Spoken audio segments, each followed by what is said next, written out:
Hello, everyone, and welcome to the MoPod, brought to you by MoDate, where we discuss everything Mo, from modern orthodoxy to my opinions and more. I'm your host, Evan Harris, and we have a great guest for you today. Let's get to it. Today, we're sitting down with Talli Rosenbaum and Rabbi Scott Kahn. How are you both doing? Good, thanks. Thanks Doing for having great. Thanks for having us. Okay, thank you for coming. So, before we dive into everything, just want to understand your background, where you're both from, and what caused you to start the Intimate Judaism podcast. Go ahead, Scott. Okay, I'll start. Okay. I'm originally from Boston, but I've been living in Israel for 27 years. I'm here. I live in Ramat Beit Shemesh with my wife Eliza and our 7 children. And I used to run a yeshiva. And after that yeshiva closed, it was called Yesodei HaTorah. It closed about 7-8 years ago. After it shut down, I moved into the podcasting sphere. And that's actually where I'm working full time right now, between both recording for myself and producing for others. There was an episode of one of my podcasts called Orthodox Conundrum, which I recorded with Talli Rosenbaum as my guest about 4 or 5 years ago. And it was an episode about masturbation. And it was, if we talk about ratings, it really was a very, very popular and well-discussed episode. And Talli was such a fantastic guest that I said, you know something, I think we should make this into a regular series. And Talli was thinking apparently the same thing. And effectively, Intimate Judaism started as almost a spin-off of that episode. And since then, we've recorded 48 plus episodes of our podcast. Did you two know each other before that? No, although I had heard of Talli. She had written numerous things. So my wife, Eliza, is the one who told me, get Talli Rosenbaum as a guest on your podcast. And it was a very good piece of advice. Got it. Oh, wow. Fun fact. And do you know Rav Adi Krohn? I know Rabbi Adi Krohn very well. How do you know Rabbi Adi Krohn? He was my rabbi in Oraita. So the first year that he went to Oraita, I don't know if that's a sore topic or not, but he was my rabbi. Not in the slightest. Rabbi Adi Krohn, when Yesodei closed, the next year he went to Oraita. And I've said ever since, the yeshiva closed, it was a wonderful experience. But the single most enjoyable part of every year of the yeshiva was the Purim spiel that Rabbi Krohn and I put on together on Purim. It was fantastic. And every year, that's the main thing that I miss. Okay, good to know. And Talli, what is your background? What is your my background? career? I grew up in Cleveland, Ohio, and then I also lived for a while in Chicago, where my husband is from, Alan Rosenbaum. We made Aliyah about 25 years ago with our, at the time, 3 children. We have 4 kids, 3 of them are married. We have around 8 grandchildren, thank God. And let's see, professionally, I used to be a physical therapist in my first career. I came to Israel and was practicing. And then a few years after living here, and just because of things in my own career that I felt I needed more training in, I trained in psychotherapy. I went back to graduate school. I got a master's degree in clinical sociology. And since then, I've been practicing as a couples therapist and individual therapist. And I was happy to go on Scott's show and have been enjoying our monthly discussions together. Okay, great. So let's get into the podcast. So the podcast is called Intimate Judaism. And what topics are you trying to discuss, and who is your target audience? Well, I think that, our original goal was to talk about intimacy and sexuality and have these conversations within the context of halakha and of observant Judaism, recognizing that there really are not so many sources of information that are dependable, that are accessible, that aren't like pornography, for example, where a lot of people end up going to find out information or where they get their information. We wanted to be able to talk about topics that are relevant to all ages. So it's not just a show for married people. It's also, we have a lot of single listeners. We do episodes which I think are also very relevant. We also try to be inclusive. So we have had episodes on various sexual orientations, and we've had episodes on topics that we think would not necessarily be something that everybody would be interested in, but we want to try and be inclusive and include all sorts of information on all sorts of topics that aren't generally spoken about, and we want to do so in the context of the spirit of Judaism. Got it. Yeah. Sounds great. And so basically how I heard about Intimate Judaism was that I don't remember where, but I saw your podcast with doctors Naomi Rosenbaum and Michael Solomon. And I had Naomi on my podcast previously. And at the time, their study, I guess, was not fully done. So she shared qualitative findings, but not quantitative findings. And now I saw with both of you, she was sharing these quantitative findings about the shidduch crisis. And so I thought, oh, wow, I should definitely have her on again and learn more about that, because I think that's a super interesting topic for my listeners. And then I heard your podcast and I listened to the episode before that also, even though not really relevant to me, about, older singles and Shomer Negia. But I just thought it was very interesting. And I think it's really nice. I mean, it's hard to say this, but a lot of people are very scared to say things that aren't fully halachic, especially when you're dealing with a religious crowd and you don't want to say anything controversial. You want to, but you want to cater to your audience. And so I thought it was very refreshing that both of you had that discussion about how you understand things might not be fully halachic, but that doesn't mean that you can't talk about them. So I just want to hear more of your perspective on that. And yeah, like, do you think that having this public platform means that you have to be more careful about what you say, or you think that there's something refreshing about being able to discuss different perspectives?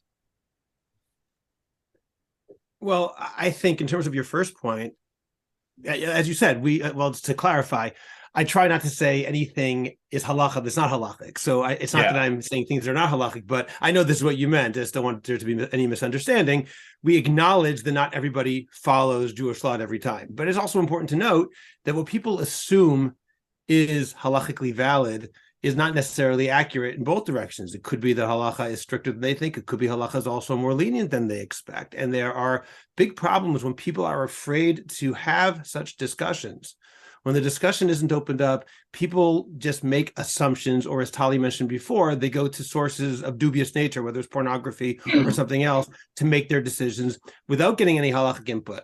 So more than anything else, I think our goal, at least one of our major goals, is to open the conversation, to allow people to have the conversations that before were not happening at all. And from the correspondence that Talli and I receive about the podcast, we see that there are so many people who are just grateful for the fact that someone's talking about it. Never mind whether they agree or disagree with what we say, but the fact that there is a discussion that is taking place in a respectful, halachic, but acknowledging the reality type of style, I think that itself is very important. So in terms of talking about things that are, halachic or not, we have to acknowledge what's going on out there. And there is a big point that people often make, that if you acknowledge something or say, I'll use this example, can a woman use the mikvah if she's not married and she wants to have sex with her boyfriend?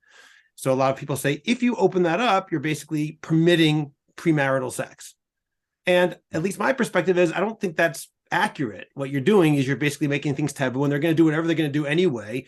And I think that having these conversations in a respectful and open way, an honest way, without denying what the halacha is, allows people to make more informed decisions and at least own their decisions better. So we have to be careful with what we say, but I don't think we should start being afraid of discussing things that might be outside the realm of halacha, again, while acknowledging that's the case, just because someone might say, oh, he said that if I'm going to have sex before marriage, I should go to the mikvah, therefore it's allowed to have sex before marriage according to Jewish law.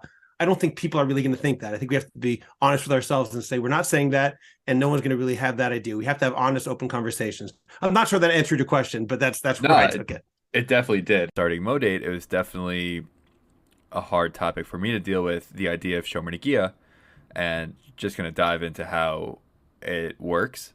So what we do is we have connectors and modators, and the connectors are people's friends. So you sign up to be a connector, and then you recruit your friends to be modators.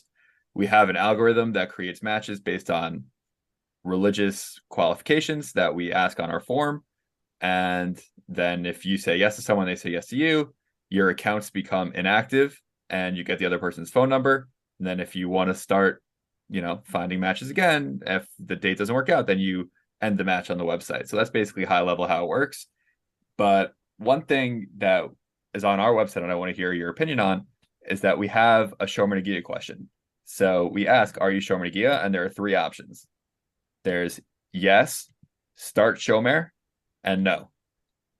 And so the idea behind the start Shomer was that there is a large faction of people in my community that want to basically not touch the person for however long it is, a month, whatever it is.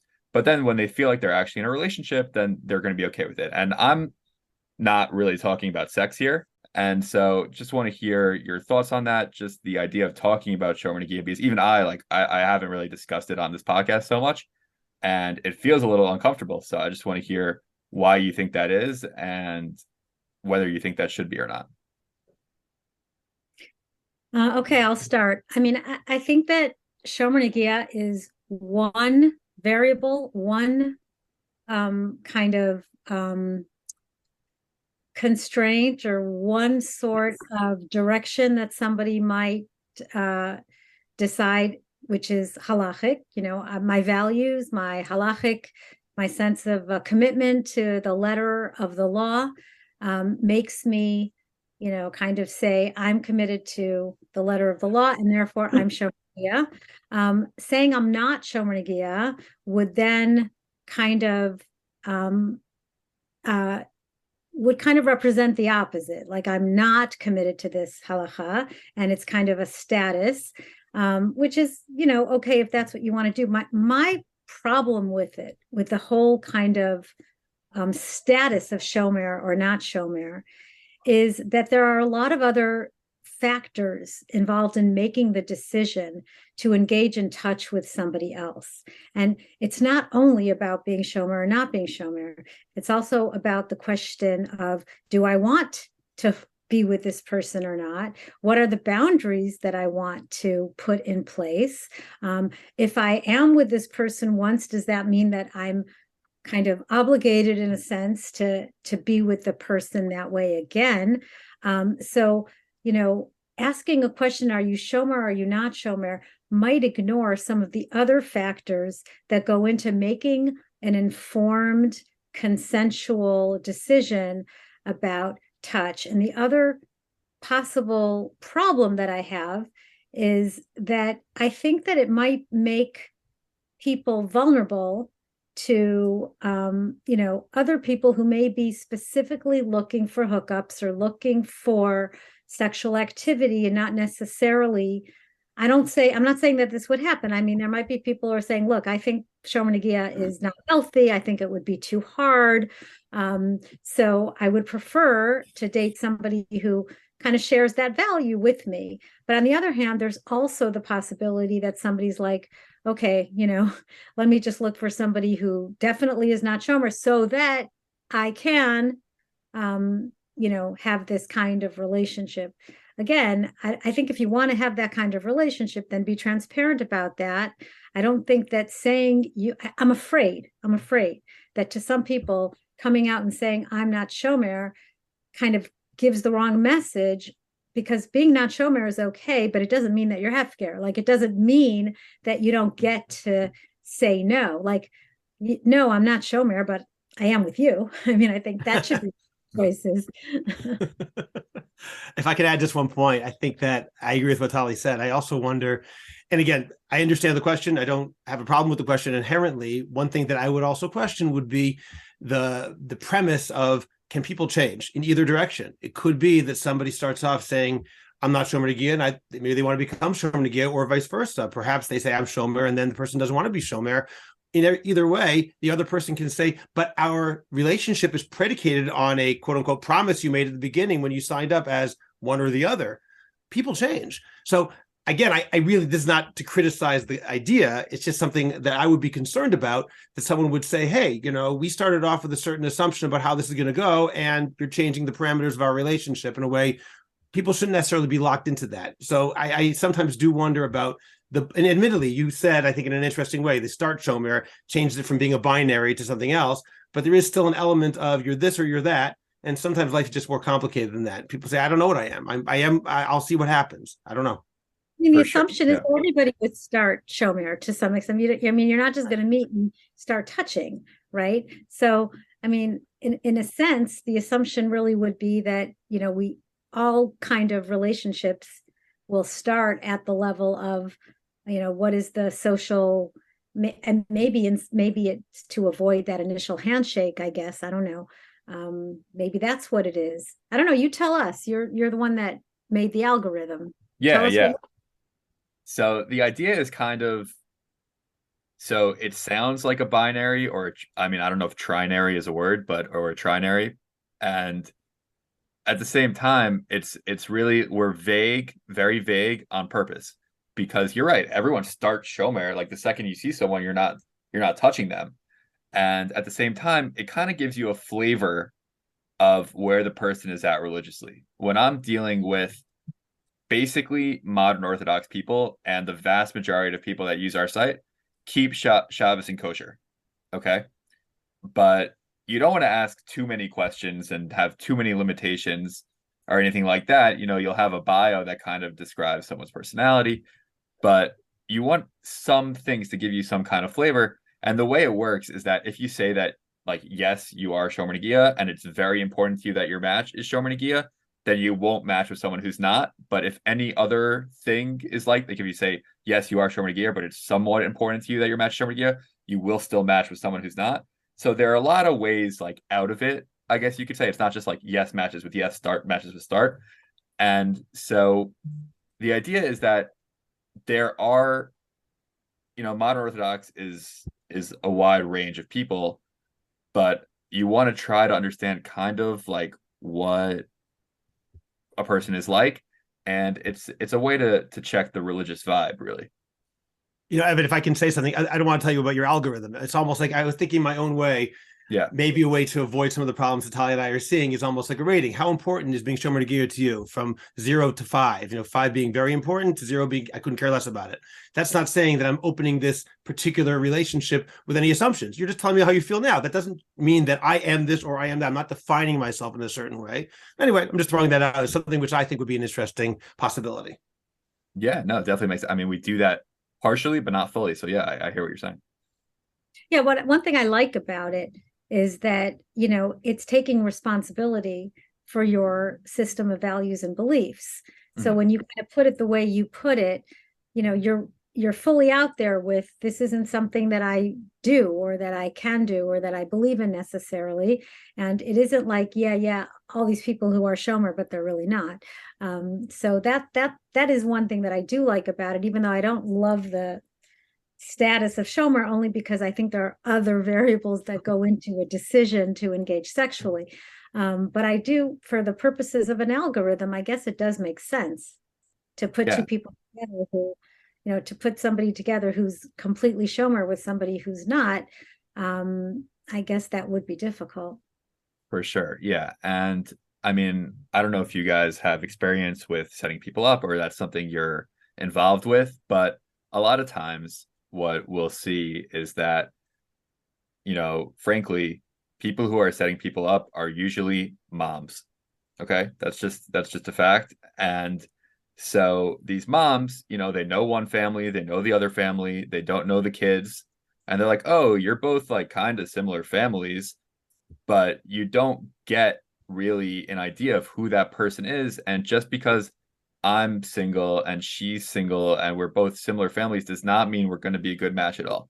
So it's a question of information overload versus not nearly enough information. And a lot of people say, and I don't know what your opinions are on this, but it can't hurt to go on a date. Like, it's just one date. Why not just meet a person? So actually, I'll ask, what is your opinion on that? Do you think that that's true? That you should just date everyone that comes your way, or not necessarily? I mean, I'm certainly not an expert in this. This is definitely above my pay grade. I would suggest that, when people that you don't go on a date with anybody, it is important to do just some background. Is there there's any possibility of this working? Let's take the most extreme example. Let's say the person is a Catholic from another area, like an Orthodox Jewish person. I'm not going to go with everybody. Well, obviously, so obviously the question. So obviously that's the extreme case that I think most of your listeners probably agree with. The question now is, how narrow do you have to go? Does it have to be you come from the exact same place, the exact same religious background or not? No, I don't think that's necessarily true. But at the same time, there's a general sense that I think you should have some idea that your values are in the same place and the things you're looking for in a relationship, or if this is for marriage and a marriage, are in the same place so that you're not just wasting your time. But ultimately, I guess it's up to the couple. I don't think there's a rule, but if someone doesn't feel like wasting time, if you're coming from completely different areas and have completely different interests, and there's no reason to believe this would work, then why bother? That's my very amateurish take on that. Got it. And so, yeah, I mean, I think that it's tough to know like how much information is too much information and how much is too little information. So it's interesting when creating the algorithm and these forms and just figuring out like how to match people, because there's no perfect science to it. Obviously, you just want to have people think that these matches are viable for them. Doesn't mean that when they meet they're going to like each other at all, but just viable. So it's like what information is necessary and what information is not necessary. Anyway, moving on to more about the podcast. So you're speaking about topics that a lot of people in our circles don't discuss, especially, Rav, like if like I didn't go to Yesodei Torah, it didn't exist anymore, I guess, the first year when I went to Israel. But like I can't imagine, some like a rabbi from Oraita like starting a podcast that deals with these topics. And so I'm sure like a lot of your students are like, wow, look at that. And so I'm wondering what any feedback you've gotten, and also like, has it been challenging at all to discuss these topics? Has it been rewarding? What are your thoughts on that? Overall, I would say I'll answer the second question first. Extremely rewarding. It has not been, I mean, it's challenging in the sense that I take it very seriously, as I'm sure Talli does as well. We don't just say whatever we feel like, and it's not meant to be pure entertainment. There's a lot of research that comes along with it. I don't record a podcast that involves specific issues without carefully checking things in advance and making sure that I'm not misquoting or misrepresenting a source to the best of my ability. So there's a lot of challenge in that sense, but overall it's extremely rewarding because, as I said before, from the feedback we received and just from everything I see that's going on, I think we're providing a very, very important service. And because of that, Talli and I have created this library of sorts of, who knows about, probably 40 to 50 hours of important discussions about important topics that are not necessarily being discussed in most situations and in most contexts. I think that's really, really important. In terms of the first question about the feedback I've gotten from students, by and large, it's been positive. There have been occasional students who've been not happy about it, but that's actually a very, very small minority. The vast majority have been, I'm not sure, supportive. I don't think that they necessarily care about being supportive, but I think they find it interesting and don't see it as a problem, particularly because I think that what we're doing is an important service that is well within, not as within, but it's part of L'Hagdil Torah L'Hadira, to make Torah great and glorious, to try and make Judaism and Orthodox Judaism as good and as strong as it can be. This is not something which is just some sort of lark that we're doing. This is, I don't want to overstate it, but it's a mission. We have to do something in order to help some of the problems that exist in the Orthodox world today. The fact that such discussions don't go on is a terrible problem. People are in pain. Forget the fact they get the answers wrong. There are people out there who just, there are marriages that are falling apart because they're afraid to ask anybody some of these important questions. There are relationships that are completely dysfunctional because they don't know where to turn. I'm not pretending that we have all the answers, but by saying this can and must be discussed, we're now opening up a can of worms that needs to be opened up and allowing people to see that this is something which you can talk about with your partner, with your rabbi, with people who are hopefully qualified to discuss it. And because of that, I think we're doing something important. So you're right. When I was in yeshiva, I never would have thought about having a podcast like this. I never would have thought about these kind of discussions. And we didn't have these at Yesodei. Yesodei Torah was not the sex yeshiva. But at the same time, as far as I know. But at the same time, I think that what's happened since then, and I've learned this from Talli and from those who've interacted with me from the podcast, I see we're doing something that's so important that, and just for full clarity, before we started, I spoke to a couple of my Rabbeim who supported this idea to make sure that it was something which they were comfortable with, and they were. And once I had that haskama behind me, and that sort of with my own people I asked, then they said you should do this. Then, and along with that, my wife as well, I feel very comfortable. And if someone has a problem with it, that's okay, but that doesn't bother me anymore. I don't know if Talli has anything to add to that, but that's my take. I mean, there's not a lot to add to what you just said. I mean, I really appreciate not just what you said, but your passion in saying it. I think that we are both very committed to this. And, when I hear the question, like, I can't imagine my Rabbeim from my yeshiva, getting on a podcast and talking about these things. I mean, this is exactly why we do this, because these things are part of Torah. They're part of Judaism. And I think sex isn't something that, we just make jokes about.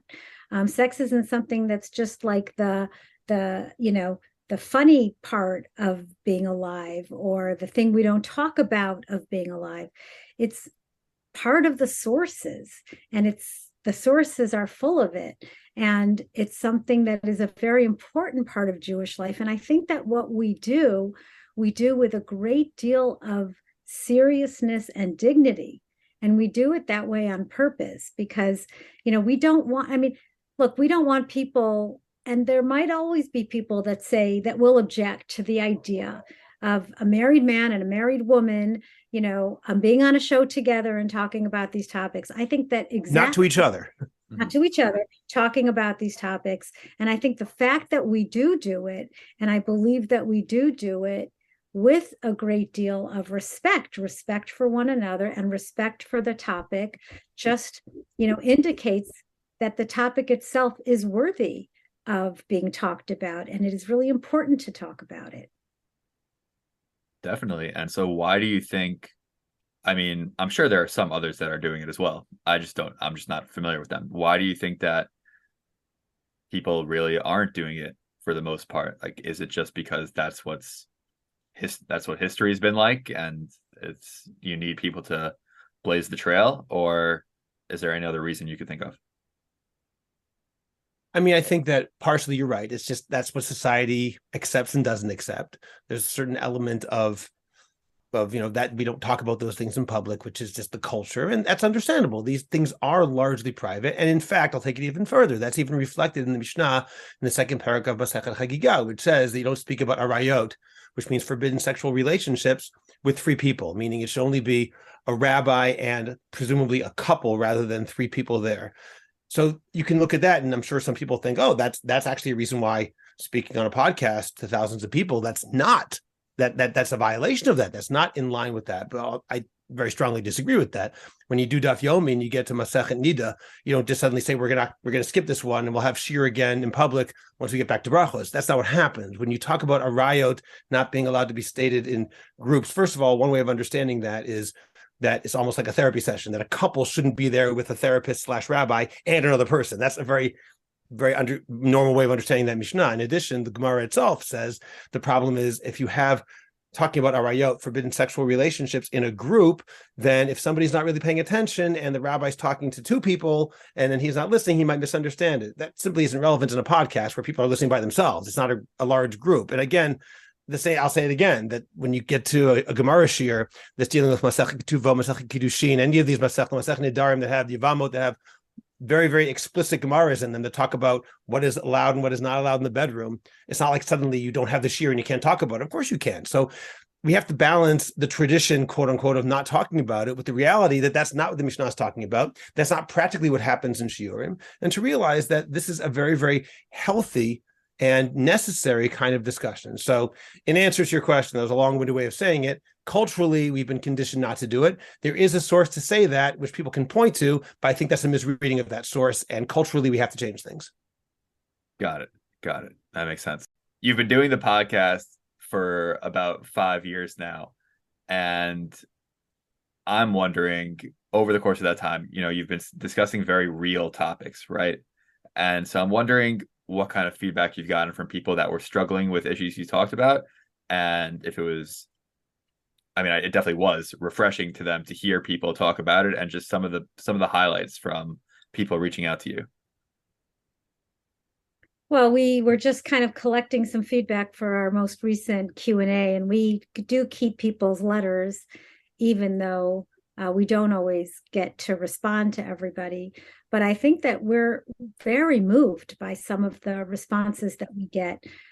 People have written us that listening to our podcasts has really made a big difference in their lives, in their relationships, sometimes in their marriages. There are couples that listen to it together. We get feedback from Hasidic people in Williamsburg and in Borough Park who thank us so much because they don't have access to information, and they don't want to go looking just anywhere. So this is even though it's modern Orthodox and they might not necessarily connect with our values, they very much appreciate that we provide the service. So people have written us a lot of letters that really inspire us to keep doing what we're doing. We get a lot of ideas for episodes from our listeners. Sometimes we do get very touching, very moving, very sad kinds of situations that people write to us about. And clearly, there's not a lot we can do except for refer them for therapy or for other resources. And so we really do feel very connected to our listeners through their interactions with us through the emails that we get. Okay. Yeah. I mean, that's great. It's definitely nice to hear that. I mean, obviously you're making a real impact on people's lives, but it's also nice for the people who take the time to reach out about it. That's definitely a great feeling. I mean, a lot of like as many people have reached out, there's obviously like multiply that by 10 or whatever it is, people who feel that way, because even just knowing yourselves, like I'm sure there are a lot of times you enjoy something but don't necessarily review it or tell someone about it. So you should just know that there's definitely way more than that out there. Anyway, moving on to our last segment, the MoPod lightning round. I'm just going to fire off some quick questions and you tell me the first thing that comes to your mind. Are you ready? Oh, I hate this. Okay. I did not know this was coming. Okay. Okay, then you haven't listened to any other episodes. So anyone you gave yourself away. Anyone listening to your podcast for the first time, which episode should they listen to? First one. What's it I'd called? say episode 16. What are they called? What are the topics? Well, the first one is the one on masturbation, I believe, the one that got us famous to begin with. I mentioned number 16 because are we both winning the lightning round? I don't know. Yeah. Whatever okay. That was an episode we did. That was the second episode we did about what is permitted and what is not permitted in the marital bedroom between a couple. What sort of things are allowed beyond traditional sexual intercourse? Okay, got it. Check those out. Who should start a podcast and who shouldn't start a podcast? You mean people? I don't want to end up saying Lashon Hara here. Not straight up names, just like what kind, like when is the right time for someone to start a podcast? If you have a message that's not getting out, you've got to start a podcast because that's the way people are getting their information these days. So if you have a message, if you have something which is not being said by somebody else, you should. If your message is being said by everybody else, then please stay away because there's the field is pretty crowded right now. Okay. Yeah. How many oranges are used to make a bottle of Tropicana oranges? 6. I'd say 12. Okay. I'm thinking a small bottle. Okay, I don't know. Okay, there we go. Okay, I don't know the answer. I just ask questions. Okay, that's fine. How could people be less judgmental? Okay, I think that if people are less judgmental with themselves, they will be less judgmental towards others. Okay. And I would add, if people are more confident in their own understanding of their own belief, they won't be as worried about what other people think. If you have conviction, then other people aren't threatening to you anymore, and there's no reason to be judgmental. Okay. What is your favorite Oh, you live in Israel, both of you. But so this is a not great question, but what is your favorite brand of water? Maiden, of course. Of course. They're all pretty bad over there. The I wasn't thinking in those terms. Anyway, thank you. sink works. Yeah, okay. Yeah. I guess you guys are used to it by now. Anyway, thank you both for coming on the MoPod. Anything else you want our listeners to know before we sign off? Just Please, we appreciate your joining us and you're having us today. please, we invite you to listen to Intimate Judaism. All right. Absolutely. Thanks so much. Pump the volume.